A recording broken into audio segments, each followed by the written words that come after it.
Olá, bom dia, boa tarde, boa noite. Aqui quem fala é Danilo, do Mundo Cane. Estamos aqui fazendo o acompanhamento, a apuração, né? Falando com vocês sobre o segundo dia de competição do festival, da 76ª edição do Festival de Cannes 2023.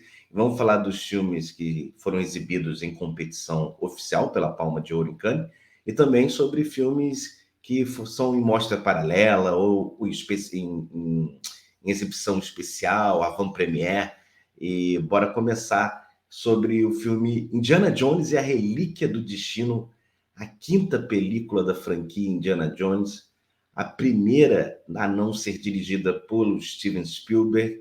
A gente fala de um filme que está tendo avant-première lá em Cannes, vai ser exibido no Brasil, por exemplo, a partir do dia 29 de junho, e é interessante que Harrison Ford foi recebido com muito carinho. Acho que toda a comunidade do cinema adora o Harrison Ford pelos papéis, pelas atuações relevantes, importantes dos últimos 30 anos que ele tem, e como é marcante o personagem Indiana Jones, né?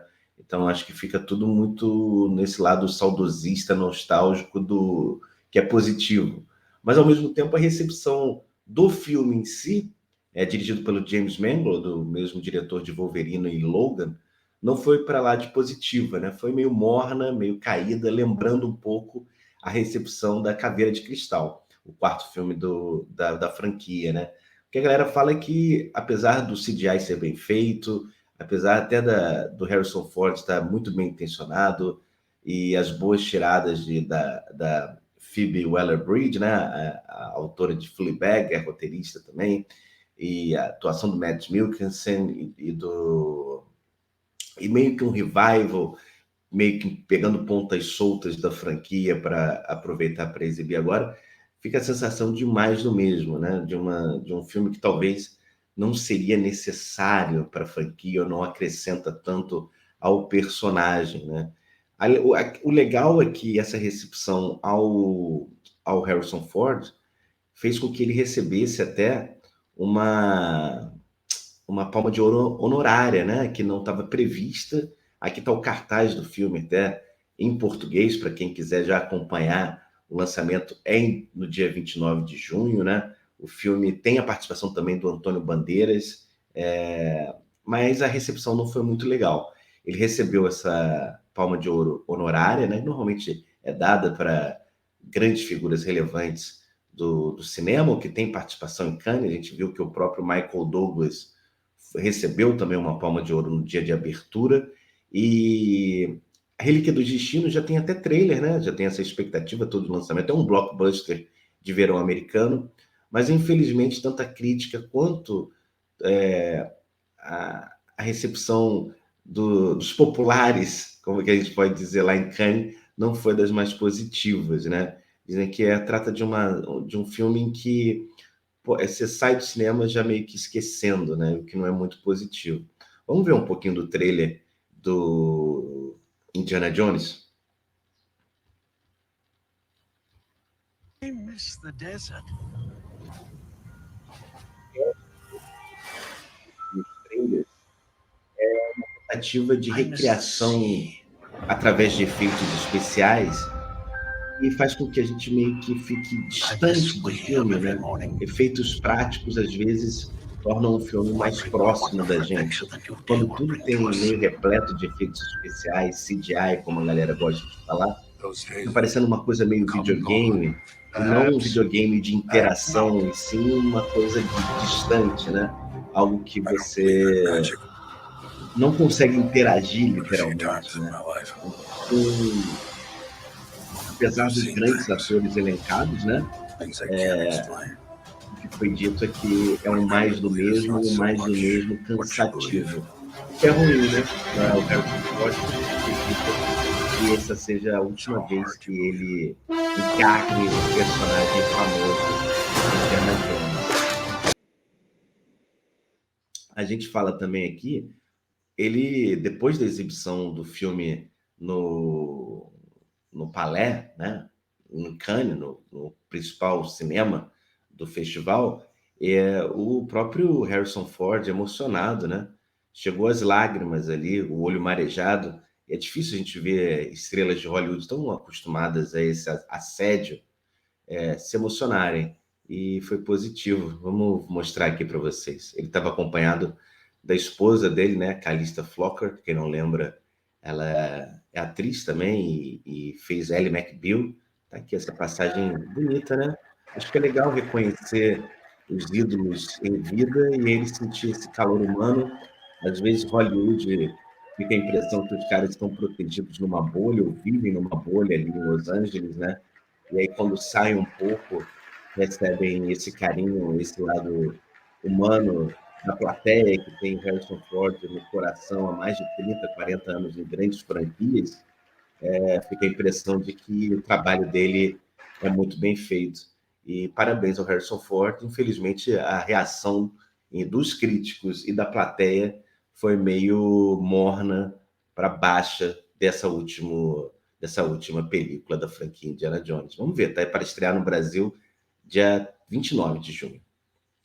Agora a gente fala dos filmes em competição, né? Os filmes em competição pela Palma de Ouro, como a gente disse, Indiana Jones e a Relíquia do Destino foi uma avant-première, foi um filme fora da competição oficial, e a gente vai falar sobre um filme que é um documentário, né? A gente sabe que Cannes não é a primeira vez, né, que Cannes coloca um documentário para competir, né, pela Palma de Ouro, e esse é chamado Youth, de Wang Bin. Wang Bin, que já é figura conhecida de festivais de Veneza, Berlim, de próprio Cannes, fez um documentário curioso, né? Foi retratado até, essa informação foi dada há pouco tempo. O filme Youth, deixa eu mostrar o cartaz, que é bem interessante, ele vai ser uma trilogia. Tá aqui o cartaz de Youth. É uma trilogia do Wang Bin, diretor chinês, e vamos ver, né, do que sai, né? Uma trilogia documentário é algo diferente, né? E essa já foi muito bem recebida em Cannes, né? O que a gente percebeu é que é um documentário que aborda jovens, por isso o nome Youth, que vão trabalhar na indústria têxtil, numa cidadezinha a 150 mil quilômetros, não, 150 quilômetros de Xangai. E aí, isso faz com que eles tenham uma relação própria ali da comunidade, né, junto à indústria, no quesito até de morar fora de casa, de revezar o local onde dorme, a cama, né, e como as aspirações para o futuro dessa juventude. Esse talvez tenha sido um dos filmes melhores recepcionados pela crítica até esse segundo dia de festival, né? O filme que aborda esse lado capitalista, meio escondido às vezes da China, né? E como que os jovens, às vezes da parte rural do país super populoso, conseguem lidar com isso, quais são as expectativas, né? E encarar isso como uma trilogia faz com que se ganhe mais dados de que o Wang Bin passou, acho que 4 a 5 anos acompanhando estes personagens. Então, assim, para quem gosta de tramas mais densas, mais explicativas, ou que vão adentrar ao passar do tempo, né? Acompanhar pessoas por 4, 5 anos, é uma boa pedida. Não tem previsão de chegada no Brasil, mas eu acho que esse filme sim vai passar em festivais por aqui e talvez ganhe uma oportunidade de circuito. Existe não tem trailer, né, de Youth, Spring, né, mas tem um clipe do filme com legendas em francês. Vamos mostrar aqui um pouquinho para vocês.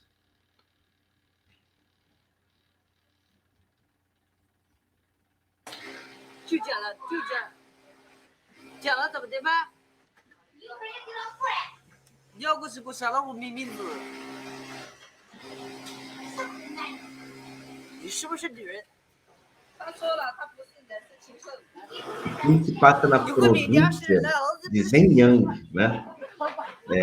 E a cidade é uma cidade chamada Zili.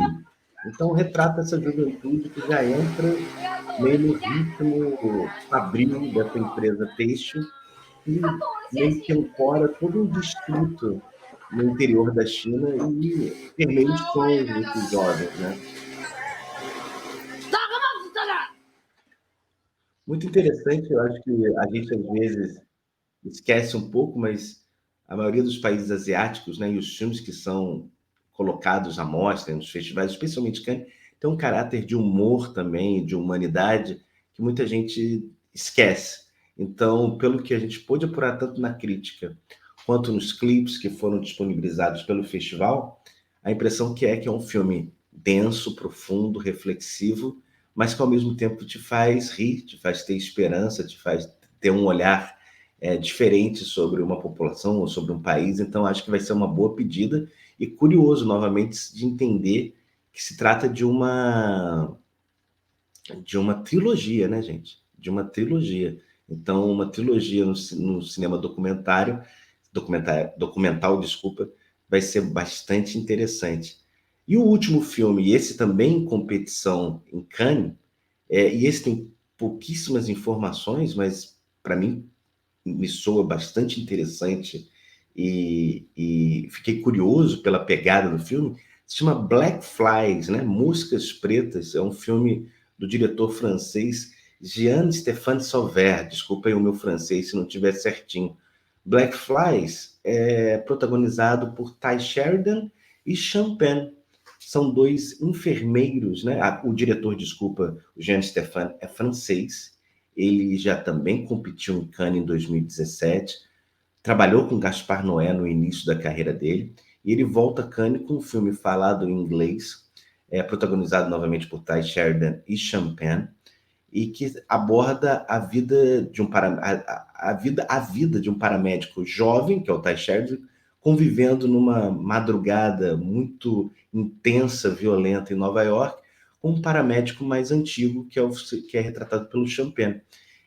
A sinopse, as informações que me falaram do filme, me lembrou muito Bringing Out the Dead, não sei se vocês lembram, Vivendo no Limite, um filme de 98, 99, do Martin Scorsese com o Nicolas Cage, né, que tratava também de um enfermeiro num caos, numa noite em Nova York.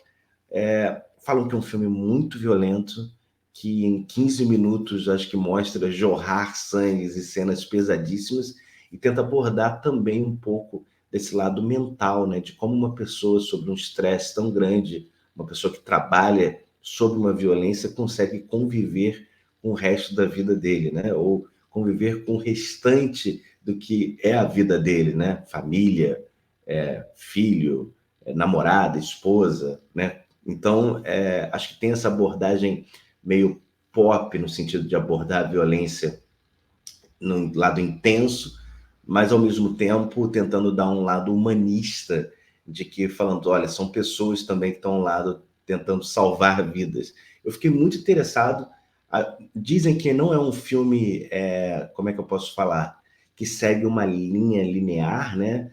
Ele tem algumas quedas de ritmo, eu imagino até pela intensidade que falam que as cenas de violência e de quase ação são meio que surpreendentes, então imagino que seja bastante impactante, mas é um filme que eu fiquei bastante curioso. Infelizmente não há clipe ou trailer de Black Flies e nem previsão de estreia aqui no Brasil, mas eu acredito que seja assim, até pelo Ty Sheridan e do Champagne, né? Seja um filme que venha a ser exibido em circuito. Tem um lado interessante também, que esse filme tem uma participação especial do Mike Tyson, né? Mike Tyson, o pugilista. Então, assim, não sei como ele interpreta, não foi dado muita informação do papel dele, mas fiquei interessado. E outro ator conhecido, que anda meio escondido, é o Michael Pitt. Ele também participa desse filme. É um filme, vamos dizer, independente realmente, mas com grandes atores, né? E uma temática interessante, retratando Nova York como essa cidade, às vezes, brutal, né? Apesar de ser essa cidade, né, que é tão vista como queridinha, tem esse lado do submundo, ou um lado escondido, e que os paramédicos estão ali para retratar e salvar as pessoas. Muito curioso, a recepção foi boa, não foi de um filme que acredito que vai ganhar a Palma de Ouro ou prêmios relevantes, mas não foi uma reação de aversão, que normalmente filmes mais violentos ou filmes que utilizam da violência para retratar alguma história, ou você tem esse abraço coletivo, como em Old Boy, né? O filme coreano, por exemplo, que levou a Palma de Ouro em Cannes, ou você tem uma versão das pessoas levantando e indo embora, o que acontece às vezes no festival. Mas esse filme não aconteceu isso. As pessoas gostaram, acharam que tem alguns defeitos, mas que é um filme interessante e bom. E eu fiquei bastante curioso para ver quando é que esse filme vai estrear por aqui. É interessante também que o Champagne, né, ele como é que a gente pode falar? Ele é sempre mencionado quando vai a Cannes sobre questões fora, né, do lado político. E até que dessa vez acho que ele conseguiu não aparecer tanto por esse lado, né? Não deu muitas entrevistas, não foi muito também questionado sobre esse lado fora do lado profissional dele no cinema, né? Como ator, como diretor.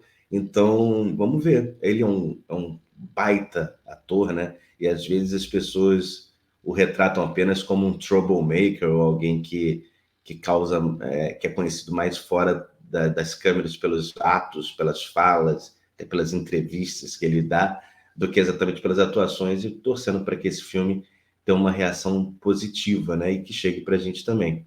Esses foram os filmes exibidos no dia 18, né, o segundo dia da competição, né, os principais filmes, como a gente diz aqui. E amanhã, né, a gente vai ter, no caso hoje, né, já na questão de fuso horário em Cannes, a gente vai ter o terceiro dia da competição com um filme nacional, né? Ele está fora da competição oficial, isso é, não está competindo pela Palma de Ouro, mas está ali presente, que é Retratos Fantasmas, né? Retratos Fantasmas, que é dirigido por Kleber Mendonça Filho, de Bacurau, que fala um pouco sobre o lado dos cinemas no centro de Recife no século XX. Então, ele dá um olhar de o que ficou abandonado nesses filmes, né? É um documentário de 93 minutos e parece bastante interessante. Vamos ver. E amanhã também tem outros filmes sendo exibidos na programação, aí sim, da mostra oficial, o filme do Jonathan Glazer, né, o diretor inglês, que aborda um filme sobre Segunda Guerra Mundial, sobre uma família de um comandante de Auschwitz. Normalmente filmes de Segunda Guerra Mundial têm sempre um olhar diferenciado ao longo do ano em festivais e às vezes até chegam ao Oscar. Vamos ver como é que se sai esse filme, né, do Jonathan Glazer, que também é um diretor que é bem interessante, tem um olhar bem autoral, conhecido pelos videoclipes também que ele fez no início da carreira, mas um filme que não está sendo muito comentado ou falado até o momento. Vamos ver como é que ele é recepcionado na Croisette. Mas é isso. Espero que vocês tenham gostado. Faço o pedido aqui novamente para quem quer comentar, deixe nos comentários alguma informação, alguma pergunta, alguma crítica que a gente prontamente tenta responder. E se inscreva no canal, dê o joinha, que é importante para que outras pessoas recebam esses vídeos. E estamos de volta amanhã para falar do terceiro dia de competição da Palma de Ouro em Cannes, do Festival da 76ª edição em Cannes. Obrigado, galera. Fiquem bem. Tchau, tchau. Até a próxima.